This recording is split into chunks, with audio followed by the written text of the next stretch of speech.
Welcome into Film Tank, the weekly podcast that covers both new and classic cinema. On this episode of Film Tank, we discuss the bizarre Christmas film, which is 2000's Reindeer Games, starring Ben Affleck. If you would like to get in touch with Film Tank, you can always email us at filmtankshow@gmail.com. You can also find us on Facebook, Twitter, and Instagram at Film Tank Show. And you can listen to all of our episodes on our website, filmtankshow.com, or on iTunes. And now, here are your hosts, Nick Cheney, Toussaint Egan, and myself, Alex Diekman. Hello there again, everybody, and welcome into episode 177 of Film Tank. I am Alex Diekman, a little still under the weather from the last episode. Oh, man, you've had this all week. I know. It's crazy. Nick Cheney also here. Hey! Alongside me. How you doing? Yeah, it's just the two of us again. Hell yeah. You and I. Yeah, no Toussaint is, he has been quite busy in the month of December, but hopefully he'll be rejoining us here on our next episode down the road. Yay. Yeah. So today we are talking about a absolute classic, and that is the 2000 film Reindeer Games, which stars Ben Affleck, Charlize Theron, and Gary Sinise, and also features very wonderful performances from Ron Jeremy. Mm-hmm. Yes. Yep. Donnell Logue, who most people would probably remember from what is that show he was on? Terriers?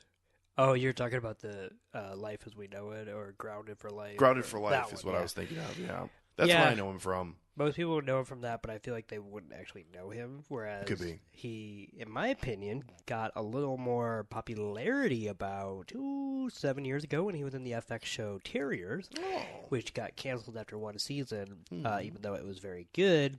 And I feel like that's the era of Donald Logue that we are in right now. Okay. He also played Harvey Bullock in all 5 seasons of Gotham. Oh. And he's actually pretty good at it. Okay. Good to know. Here he looks like, really quick, just like, I mean, the movie was from 2000, and he looks like 30 years younger. It's creepy. Yeah. There's a lot of other random performances. I already mentioned Ron Jeremy shows up here. We also have an odd cameo from Isaac Hayes. Yeah.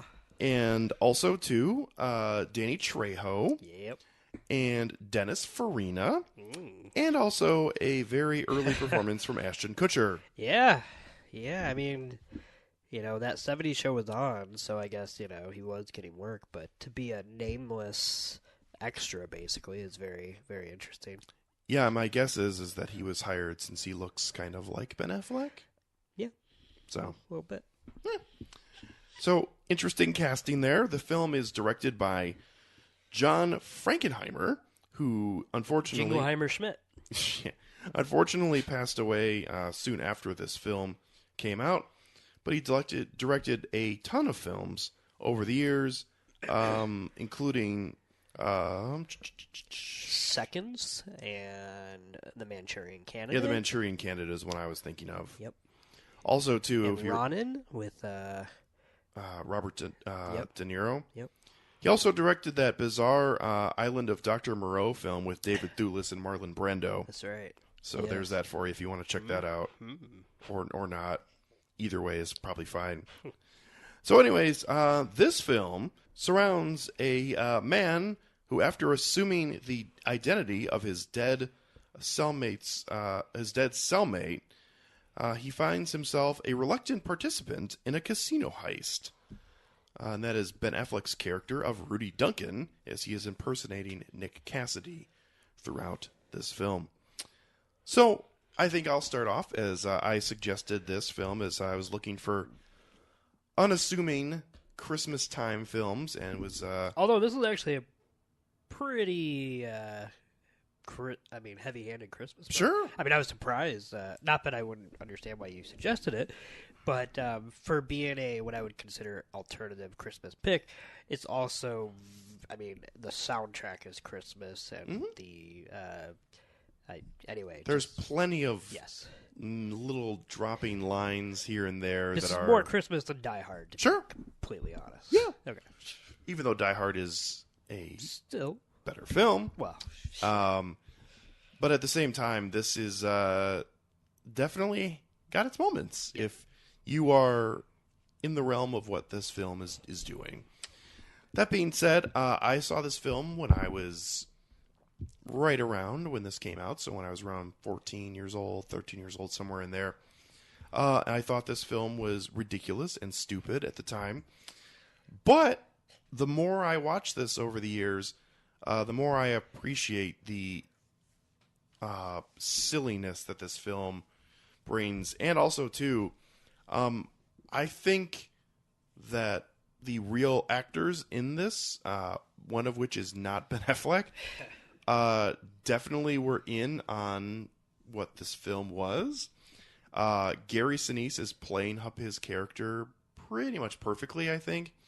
And also to other people who show up, like Danny Trejo, and I'm not sure who the African-American guy is who is playing one of the other trucker heist, but he is also just all in for the silliness of what this film is doing. And boy, watching it 18 years later, this is a film that is intentionally funny, I think. And I, for the most part, love a lot of parts of this movie, even if it is not a very good movie. This is just a movie that is there to have fun with, and it does that. And in addition, I think this film does have a pretty great twist at the end, even if it's not overly easy to spot, or not overly, it's pretty easy to swallow. Well, yeah. But, I mean, and a lot of things needed to go right for all of this plan to be hatched out by the actual Nick Cassidy, who wasn't murdered in prison. But at the same time, they do kind of mention that, so it is cleaned up a little bit. I don't really take any offense to the twist at the end of it. Okay. As far as how it plays out, if I were to gripe, which I don't even know that I have the energy to, but it's mostly just about how that twist fits with the prison scenes, right? Like just how any of that went, right? You know, like once he's out of prison, I'm like, oh yeah, I get it. You know, like he laid low, whatever. But the idea that he was able to fake his death in front of 100 people, including his own friend who held him, and yeah. Anyway, so well, at any rate, but I don't think it's that crazy. I guess. Yeah, it seems somewhat like considering all that's in the first 5 minutes. I feel like that's why the twist works. Yeah, it seems somewhat plausible, and especially from what you're saying, the brief nature of it is what makes it work better, and also what makes you completely forget about that character, even though he's mentioned throughout the film. He's being impersonated by Ben Affleck's character of Rudy, so I found that quite interesting. So yeah, this is really just a dumb, fun film that I always enjoy watching. I usually, if it's on, I will watch it, especially if it's at certain scenes. Again, any scene that involves lengthy dialogue delivered by Gary Sinise, I think is absolutely perfect. And, this movie's just kind of there. And if you're looking for a fun, silly, hour and 40-minute comedy, drama, or 2-hour film if you want to watch the director's cut. Yeah, I don't think this film needs a director's cut. I gotta be honest with you. One. Well, that's something. I way rather watch the elongated Michael Mann Miami Vice cut than watch obviously, because that's a better film. What the hell are you talking about over there? I guess I was just referring to the director's cut version, but that's fine. Yeah, well, the director's cut version is the... Oh, wait, no. It's the worst version. It's the worst version. Sorry, I got confused. But still, I would much rather watch that. Yeah, that's true. Nick is drinking Coca-Cola, and it's really having an effect. It's getting to me. Like, I know we got this from a Domino's like 2 months ago, but it is fucking potent. Yeah. Just got you really riled up to talk about reindeer games. Also, too, any film that says its title in the film usually is not good. Yeah, I got to laugh from that. Oh, boy. So, Nick, why don't you give your initial thoughts on what is sure to be a very long episode? Goodbye. So I watched this movie for the first time when I was 27 years old. That would be today. Yep. And I've always known about it. Although I never made the connection until like last week when you suggested it that it was John Frankenheimer's last film, which piqued my interest quite a bit. On top of the silly premise and the wonderful nostalgia trip back to the kind of, I would call this a late 90s movie. Yeah. It's not really a 2000s. I mean, it's prior to straddling that line. It's prior to 9/11, so it had a lot of. Oh God, yeah. A lot of foreshadowing. Well, well, that's one way to look at it.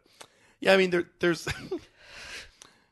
it's not that there's, just like tonally, like in terms of like robberies where police are just needlessly getting bumped off in heist films. Yeah, kind of went away for a little bit after 9/11. I think we're kind of back to that being acceptable. But seriously, though, the police in this film are immediately disregarded as they are murdered within 30 seconds when the heist begins at the.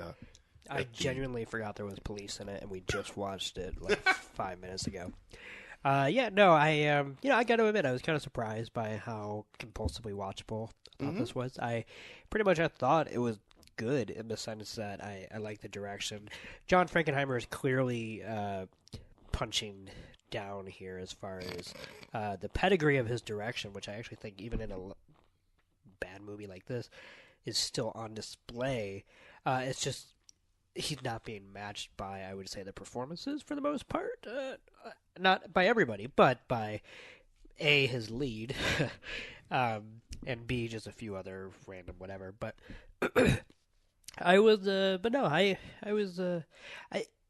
it's so weird to watch this now in 2018 because we're very far removed from the era in which these thrillers were all the rage, where we moved past what I would say the, I don't know, almost Jean-Claude Van Damme era of like the 80s / early 90s where like you needed big set pieces and whatnot. And we kind of moved to this kind of like put some marquee actor in a thankless role and watch him do gimmick A and B in a thriller. And in this case it's Mistaken Identity meets Casino Heist, and it works here. But unfortunately, it's kind of at odds with itself. I think throughout the film, it's compulsively watchable, but it's also shooting itself in the foot at every turn. Because I thought some lines were funny in a good way, and I thought some lines were funny in a okay way, and but I never got bored. And generally, like that's most of the time all I really care about. So I pretty much enjoyed it. It's just not very good. No, I mean that's really when you're looking at a film like this. That's just kind of what you're looking for, at least for me. Yeah. Like I'm fine with a film not being The Godfather or something like that. Like I sometimes want to watch Sometimes I prefer that. Yeah, I'm totally fine watching a pretty trashy film that's not the smartest heist movie and is just an hour and 40 minutes of enjoyment. Yeah. And again, when the actors are having fun with their roles, I feel like it comes through to the audience. And I feel like almost every other actor other than Ben Affleck is having fun with this performance. I mean, if you look at Ben Affleck, who really got noticed from Good Will Hunting, not necessarily from his acting in it, but from everything that surrounded it. Yeah. And he was doing plenty of awful films in this era. Not necessarily all of them are bad, but his performances are, for the most part, awful in all of them, including Armageddon and Forces of Nature and Bounce and Pearl Harbor. And this falls right in the middle of all of those. You know what's weird, though, is that you just named all those. And I still, though, if I rewatch Good Will Hunting, I actually think he's doing a good performance in that movie. And I don't know if it's because it was a slightly more, personal tale to him and Damon or something or whatever. Because, genuinely, he's one of my favorite parts of that movie. Mm-hmm. But, yeah, it's so weird that he would come off of that. And then I feel like people just misjudged him for, quote-unquote, having star power. And clearly we willed that into existence because he is, quote-unquote, Ben Affleck now. Yeah. But it really, I want to say, took until Gone Girl before someone found use for that. I mean, if you really look at his career, like, I mean, we don't have to go through every film, but The Sum of All Fears, Yeah. Daredevil, Yeah. Geely, Yep. Paycheck, Surviving Christmas. Then he took a little bit of a break, came back in 06. Surviving Christmas was Yep. just kind of like, oh, fuck. Yeah, that was it. 06, he's in Hollywoodland. Okay. Takes another break. Comes back in 09, and he's just not that into you. Okay. And then starts making some films that are a little bit better. Yeah, he was in Extract, The Company Men, which is a decent film. Oh, yeah. And then he starts appearing in things like The Town and Argo, To the Wonder, I was going to and say then Gone he Girl. clearly started shifting into his, shall we say, directorial mode, which is ironic because I don't love his directorial films, and yet I definitely would rather have him behind the camera than in front of. But I will say, Gone Girl is probably the best use of his jock bland persona. Yeah, he fits that character. He fits it, pretty and much he plays it perfectly. well. I mean, like I feel like he was very game for that movie because to be in that and to be Ben Affleck and to have made your, I guess, career out of being these kind of persona, you have to be pretty comfortable with yourself. Or as we maybe learned in real life that he wasn't and had to go to rehab to portray that exact same persona, but with a much more cynical perspective on it. It probably didn't hurt that he had Rosamund Pike doing a fantastic performance. Absolutely. And also, too, an extremely meticulous David Fincher directing. Yeah. All things that helped him deliver a very wonderful performance in that film. Well, Fincher kind of does that a lot. Not that we're going to talk about Fincher. But if you look at someone like Brad Pitt, who I think is endlessly charming, but also has a certain range for acting, and yet, like, Seven, even before he did Fight Club, like, just finding that kind of perfect archetype for a nihilistic noir, stressed out detective is just so. Anyway, they're the right way to use Ben Affleck, but this is not. Not that. Not that. Yeah. I mean, he's okay. It's not like, it's not like he is so bad. But how he was able to be given 20 chances, and this being one of them, is certainly indicative of a white male bias in Hollywood. Yeah. Unfortunately, that's 100% true. And he had one shining moment in Good Will Hunting, and then he's pretty much lasted forever since then. How do you like me now? Yeah. But Batman didn't work out, but that's okay. We'll see. I don't think so. I don't think so. I think he's done with that. Ew. So Poor that's Jeremy Irons. okay. Oh, he might still be Alfred for the next Yeah, Batman. I guess so. He could be. For whoever that is. That's true. What's his name carried over from Keaton to all the others. Oh yeah, Right? Michael Go, is that Yeah. who that is? I don't even remember. But I mean, he was in all four of those, right? Yeah. Yeah. He had 3 different Batmans. He sure did. It was almost like Q in the or M in That's right. the James Bond series. Yes, Just talked yeah. about that in the last episode. Yeah. Oh man, I forgot about that. That was last week. That's I know. Crazy. It's so long ago. This film though really I think peaks in the scenes that are in the second act. The third act has some fun moments in the casino heist. And what would you define the second act as? It would really be everything after Gary Sinise's character arrives up until they arrive at the casino for the heist. So just kind of all the planning and mugging and all that kind of. Yeah, I would agree. Really, with that. that's because Hotel hijinks. Yeah, as I've mentioned multiple times, I think Gary Sinise is delivering a wonderful performance here. And he's actually a weird actor because he gave so many great performances playing so many different kinds of characters in the mid-90s to early 2000s, and it's really a shame that he's basically out of acting now. Yeah. Because I really like him as an actor, and he gave so many awesome performances in that 10-year window. This is this isn't a great film, but I think he's giving a really good performance in what he's supposed to be playing. His role in Apollo 13 is awesome. He's fantastic in Forrest Gump, playing Lieutenant Dan. Oh, yeah. And then also one of the better villains of the late 90s, early 2000s crime movies in the Mel Gibson film Ransom.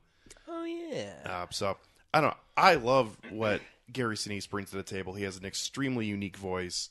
The way he carries himself and the kind of characters he can portray reminds me a lot of another person who I really admire, John Lithgow.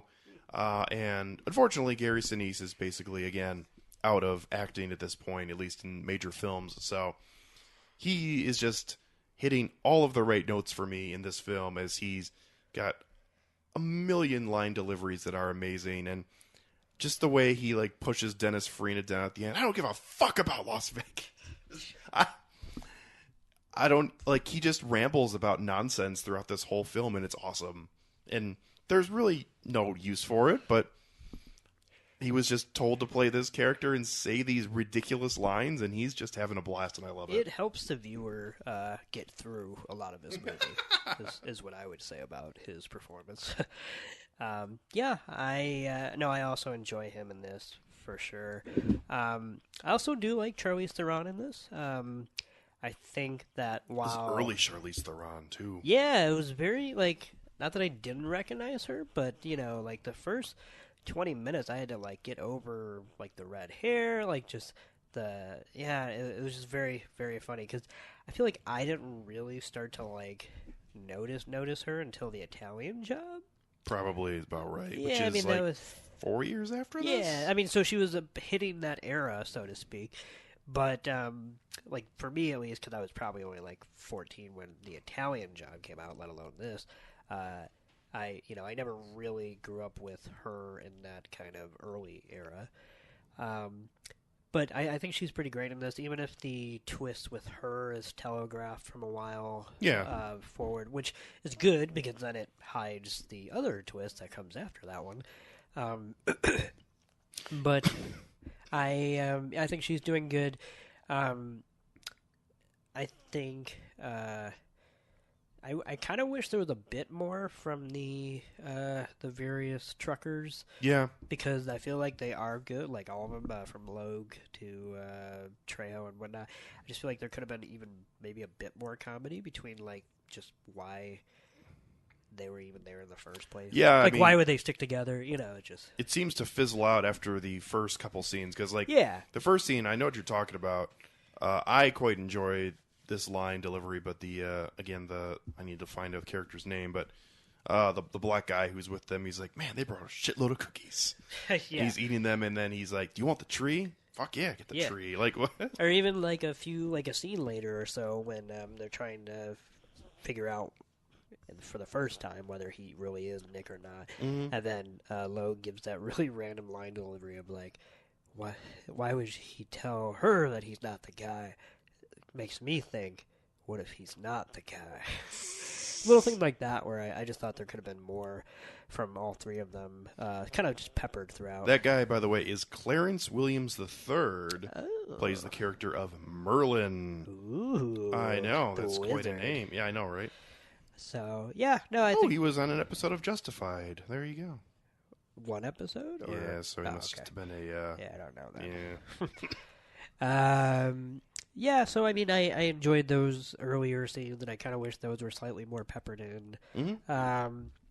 But, I'm always a big fan of thrillers in which the gimmick of the premise is extremely constrained. Even if it's not set to one location, it's still, set to one forward momentum scheme in this sense, because it's not just that they're planning a heist, but since Ben Affleck is our POV character, we are literally trapped from the moment he is trapped with Gary Sinise's character until he either gets out dead or alive. And since the heist is within the next couple days from when he starts, it's this kind of suffocating light thriller, you know? Like, it's not so much that you're on edge of whether he will get away or not, because that part isn't quite as thrilling as just the overall heist part. But it has a fun kind of rhythmic constraint placed upon the script that makes it easier to kind of go with some of the parts that maybe aren't that great, so to speak. Yeah, the way this film moves throughout, it does really seem confined to a very small storytelling structure, because there is no room to move around at all for Rudy Duncan at any point, as he's just kind of going from really cell to cell, even though he's not a prisoner anymore. But he is just kind of confined to this 2-day adventure with Gabriel, whose nickname is Monster, which I find is hilarious. And it's also like drawn in graffiti, and there's like painting on the side of his truck, which is really silly. That's right. I love too that he's from Detroit. That's awesome. Yeah. Yeah, really digging deep here for where are shitty people from? Detroit. But he's really good with darts. I was trying to hit you. So I guess he's not good at darts then? Yeah, he's a little confused. I think it would have been better if he said, if Ben Affleck would have said something like, "Oh, you not really good at darts." He's like, "Oh, I wasn't trying to hit you," and then he hits him. That would have been better. Right. Instead, that's what you would think. No, I perfectly went around your head and almost like drawing a jack-o'-lantern with the darts. Also, should we talk about the performances by the darts? Because there's a lot expected of them in this movie, from the perfect throws in the beginning of their arc to the blocking that they have to undergo during camera changes, in which a dart will magically go from the front of Ben Affleck to the back of Ben Affleck. I forgot about that. Yeah, there's some there's some trickery happening there. Yeah, and this is before CGI became a real big thing, so that they we should have watched the director's cut, because maybe there must be an answer. That's true. You're right. So yeah. Also, too, that one dart that played a key role in going back with him to the room so he could get out of the That's true. bed. That was the one that got to his back, because he was like, I'll go with you, buddy." Oh, Yeah. be great if he pulls him out at the end and puts him on the seat next to him. He's driving away. Yeah. Little smiley face. Also, too, he walks the last 20 miles back to his hometown, even though they say over and over in the film that he's great at stealing cars. He was done with his life of crime. No, but Family. the fact that he clearly has enough money to pay for a bus or a cab, I think, is mostly... Even worse. Yeah, I think that's mostly where my head was at with that.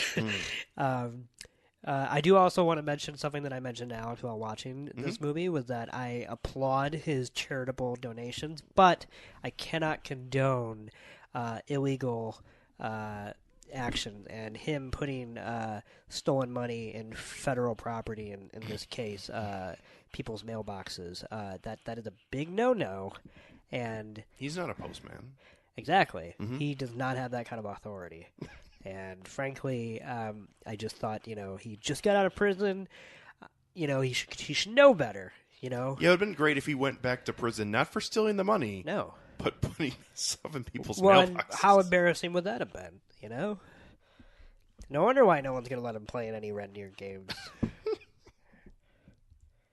Reindeer games. Couldn't even say it right. I know, because by the end I was starting to trail off. I'm like, no, you got this. Keep going. Not any reindeer games. Reindeer games. Reindeer games. Yeah, that's good. Yeah. Yeah. Now, so what do you think about that climactic scene and the way that all plays out? Because I feel like it is a little underwhelming. And again, this is not a film that seemed to be super well thought out, or have an overly huge production budget. Yeah. But I feel like that final scene could have been just extremely delightful. And even though there are some moments of it that are quite good, which is everything with Dennis Farina, because he's fantastic. But at the same time, it just feels like it could have been an awesome final climactic scene, and it's a little bit of a dud, I think. Yeah, no, I'm agreeing with you. You're talking about specifically the Nick Cassidy reveal or something else? I was talking about the actual heist in the casino. Oh, yeah, I agree with that, too. No, okay, well, let's talk about the heist. Okay. I agree in that the way the heist plays out is almost just... It doesn't support any of the weight of their reconnaissance, you know? Like, there was just... They could have did what they did the day of without any practice or... Right. Yeah, so I'm with you in the sense that it was just so much for so little. Which, I mean, it kind of makes sense. Yeah, because I didn't need it to... he had no real information about it. Right. But at the same time, I would have liked a little more from it than just them showing up at the casino and shooting he beats out. up the old man for whatever reason, and then they start shooting. Absolutely. No, I mean, there just could have been a better way to stage something like that, even if it was low key and small scale, which obviously that casino and these kind of crooks it was going to be. But then that's what I mean by maybe we could have had a little more comedy instead of a little less like, oh, how are we going to do this heist? Well, I think I know you really appreciated the Clarence Williams III character lighting up his cigarette and then Rudy shooting the couple squirts of alcohol out of his gun, and then he just bursts into flames. I don't want to be Neil deGrasse Tyson, mostly because I don't want to be accused of sexual assault. But I got to admit that that was pretty delightful.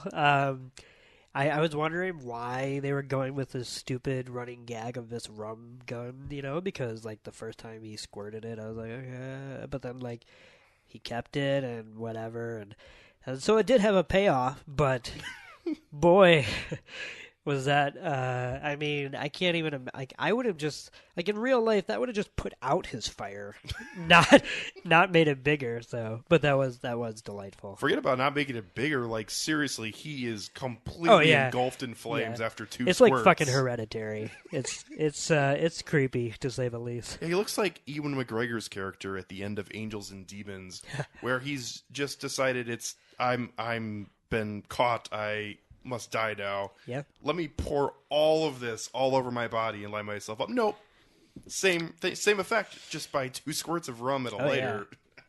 Oh boy, that was amazing. That was, I will admit. No, they really had no way to end all of those characters. No, so, I feel like they painted themselves in a corner. I don't know if it was a script specifically or if it was a process in the editing bay, but with showing the deaths of the Santas beforehand, I feel like they're like, okay, we need to make sure all these moments are like, you know, moments or something. And perfectly Which, reasonable. like, if you got the budget and you got the creativity, like, go for it. But and the one where the guy gets shot by the people who are in the count room, I mean, that one makes sense. Yeah. If anything, I wish they were slightly all like that. Like, yeah. Like if it, because then it's got this kind of mundane, macabre setting of like, okay, what happened here? Like, not like what happened here in like a mystery format, but just how did this all transpire in you know, like a minute or two flat type thing. So, yeah. I do have some thoughts about the Nick Cassidy reveal at the end, which is that I like the twist in and of itself, but I actually thought the reveal was really dumb. And here's why. Let's say with Ben Affleck and Charlize Theron doing their final confrontation, well, and Gary Sinise too, with that whole thing going south, and then what you call it? Nick Cassidy showing up. Whoever plays him. Yeah. So for him to whistle, because, you know, we heard him whistling in the yard, and then, like, for the camera to linger on his feet before you know, get to confirm that it's him, you know, that's a lot of buildup for something that is kind of spectacularly out of proportion with the rest of the movie. Like, it's such a huge swing for the fence for a pretty, I would say, average twist. Like it's yes, in the sense that, you know, you forget about it because he's in the first 5 minutes, and then you don't really think of him more. But like, that's kind of what these movies do. So the idea that he would still be alive would not be, as a viewer, like the craziest thing that this movie could do. And I kind of wish that this movie would have actually introduced him in the third act in a more subtle way. Like, if maybe when they went to do the heist, maybe after everything goes to shit, Nick's just there in the casino, like gambling and waiting for this all to happen, or something like that, where it would have been just like a double take of like, what the fuck? And then like they can't actually answer that question until all the shit goes down, or something like that. But for him to be this kind of Machiavellian, mustache twirly, villain, it was just a little. But I mean, it's not that it doesn't fit with the tone. It's just that was one time where I'm like, I don't know that I needed it to be that outlandish. I could have been okay with something a little more grounded. But Yeah. but I like the twist itself. Yeah, I think the twist in this film actually is quite good for me. I like the idea of him faking his death for the most part and paying off the guards to tell Rudy that he died and everything. It all seems, at least to me, somewhat plausible, at least in an action film like this. And at the same time, I do like the way that he just kind of shows up at the end, too. Very fantastical, at least from my view. Now, did he say really quickly that he got out that morning? Yeah. So why was he got out? Like, did he just get like... He said he was in the hospital at the... Okay, so he got released. Mm-hmm. I got you. I didn't hear that, so I was curious. So. Yeah. Anyway. And, too, he does mention his ex-girlfriend, Millie Bobek, multiple times early on, and that's the reason why he went to jail, because he was trying to defend her, and he killed somebody, and blah, blah, blah, blah, blah. So, I mean, it all kind of makes sense. Yeah. Especially for someone like me who's seen it multiple times, and I've heard this same song and dance in the opening 10 minutes over and over. Yeah. So... I do like the reveal at the end, and I do like that they casted a lesser-known actor in that role. If they would have cast somebody bigger, like Val Kilmer or something like that, you would have been like, they're coming back. Yeah, this isn't a Hitchcock film. Yeah. So that was a good move, and also a good reveal in the end. And it did make the Charlize Theron reveal really would have kind of not really made sense, I don't think, if Nick Cassidy didn't come back.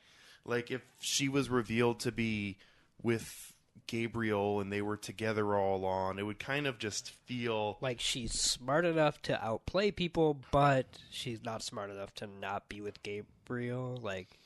Yeah, like, that's who I'm with she's you. with. I mean, it would feel like there's got to be a shoe on the other foot somewhere. So it all just kind of made sense, and at the same time, it kind of took the stink off of anything, because even though if you thought about the characters a little more, you would immediately think of, wait a minute, why she's been playing everybody the whole time, and whatever. Yeah. But at the end of the day, it does kind of mask the possibility of trying to figure out if there's anything else going on. And actually, the first time I watched this film, and I was only 13 or 14 at the time, I kind of took everything at face value as it was coming. So the reveals, I was like, oh, which actually is kind of fucked up, because the first time I watched this, I was like, wait a minute, so they're brother and sister and they're fucking? Is that cool? Is everyone cool with that? Yeah, we're cool with that. Because they do have that line where they're just like, come here, come to me, sister. Well, if only mommy and daddy could see us now. I'm like, ugh. It's like Tommy Boy. No, but like seriously, like the first time I watched that when I was 13, and you have no idea. I mean, I get when you're 13 at least, you have no idea that they are not mother and son, right? With Rob Lowe and Bo Derek. So especially because much like this movie, the way they reveal that is to just have them go straight to making out. Oh, bad mommy. I hate it when you call me that. Yeah, and it's just like, oh, okay. But Gary Sinise does not get electrocuted by pissing on a fence, so. That's true. Just saying. He also doesn't shoot gasoline at a mud-filled... No? That movie's so terrible, but also so wonderful. It is. Both of those things. Just lands right there. Absolutely. And it also has Brian Dennehy, so you know that's a winner. Yeah. Anything else you want to chat about before we go to ratings? Climate change? Maybe. You meant about the film. Well, I mean, in reality, there is a desperate plea for climate change from Dennis Farina, as he's brought them Oh, yeah. the commercials. Yep. He's brought them the Las Vegas look. Yep. But go out there and do your Indian dance and get rid of this fucking snow. The fuck?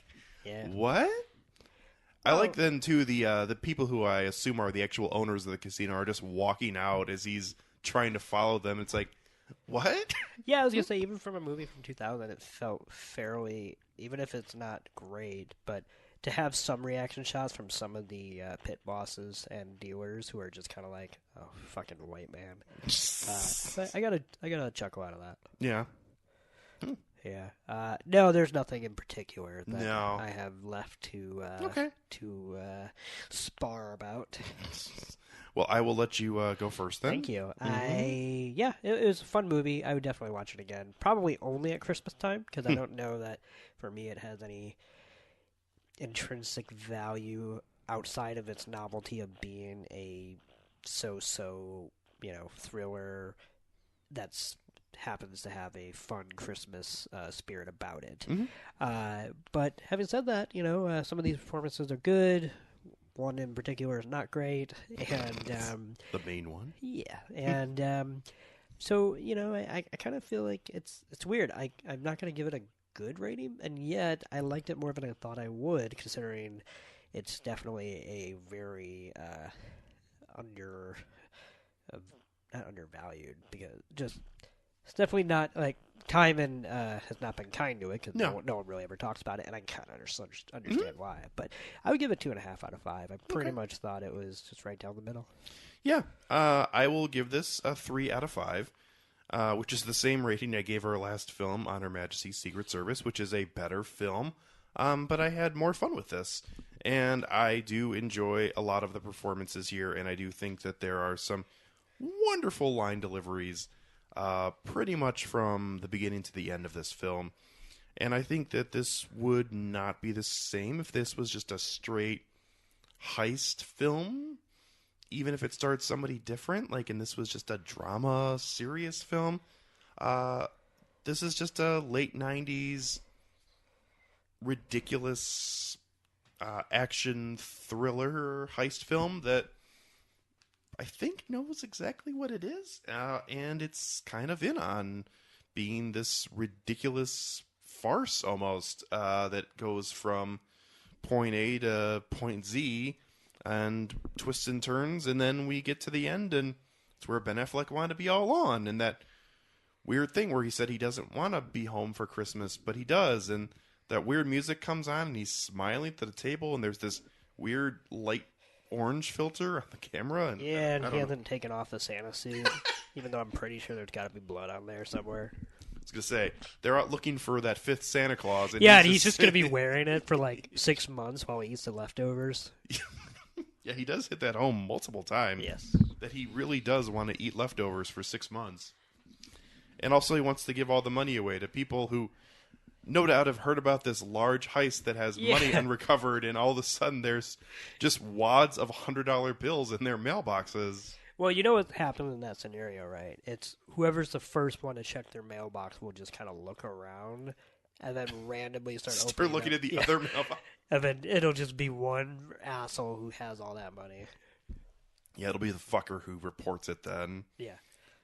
Somebody tried to give us all this money, and it wasn't Santa Claus. Yeah. It actually was Santa! Or if they didn't like one of their neighbors, because they always don't cut their grass, and he just takes one of those wads and puts them back in the mailbox, and then just calls the cops and says, I think it was Dale over there. And I think he committed a felony by not being a postman. Yes. And putting an envelope in that box. That's but right. the envelope is stolen money. So yeah, I agree with you that Ben Affleck's performance is not great, but I don't think Ben Affleck's a very good actor, so I think that fits right along with his usual profile.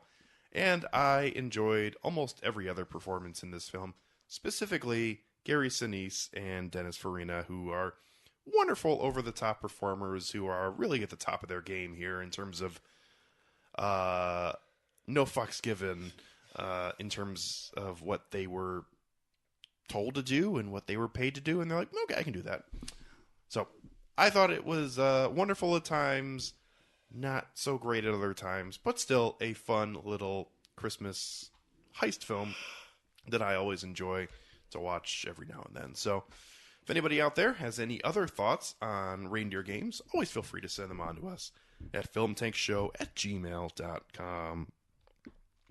Closing out the Christmas season, we're going to get together and chat about another holiday classic, which is the film that surrounds Arnold Schwarzenegger and Sinbad, and that is Jingle All the Way, which is a classic.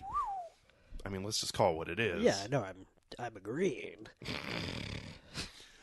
I mean, at the same time, you have all kinds of awesome performances from smaller characters. There's a lot of people in there. Phil Hartman. Phil Hartman. Unfortunately, Jim Belushi shows up. Yes, I was about to say. As Santa at one point. Chris Parnell, I believe, is randomly he's the one who laughs at him, I think, in the store. Okay, yeah, that sounds right. But he's like, hey, this guy wants a Turbo Man. Martin. Oh? Yeah. What is he? He is the disc jockey who he thinks he's won the thing, and he shows up, and it's just a gift certificate to get after Christmas. So, I forgot about that. Yeah, that's an interesting performance. And then there's somebody else Oh, yes.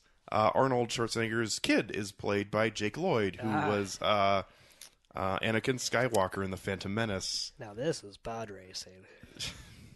Who retired from acting because he was getting made fun of for how horrible he was. He didn't deserve that. I'm just saying. To be an actor or to... No, to be a kid. Fun. I'm sorry, but... Yeah. I mean, I hate Star Wars. I don't, literally. But I'm just saying I'm not the biggest fan, and even I just think about that, and I'm just like, you know what? He was a fucking 70-year-old. Yeah. Anyway. That's pretty much what I'm thinking, too. Yeah. And also, his movie is better than the second movie. That is true. In my opinion. And that's an adult playing the Yes. second film. Yes. I don't like sand. It's so coarse, and I dream about you at night. Dude, you need to back the fuck off. No, he doesn't. Yeah, I guess not. He just needs to go and get his lightsaber to get rid of those worms that are around Natalie Portman. That's weird. Then he has to go massacre a whole race of... Children? No, that's in the third one. Oh, yeah. He offs a whole race of Tusken Raiders in the second prequel. Oh, Under the Tuscan Sun. So we're not talking about any of the amazing Star Wars prequels on the next episode, but we will be hitting on Under the Tuscan Jingle Sun. All the Way, and probably talking quite a bit about how amazing Phil Hartman was in it. It's cooking. Put that cookie down. Oh, boy. All right, that's going to be coming up on episode 178 of Film Tank. From Nick Cheney, I am Alex Diekman. Again, hope you've enjoyed the holidays, as undoubtedly this episode will be coming out after the season is over. But at the same time, staying in the spirit here, and Happy St. Patrick's Day. I'll be catching up with you next time on Film Tank.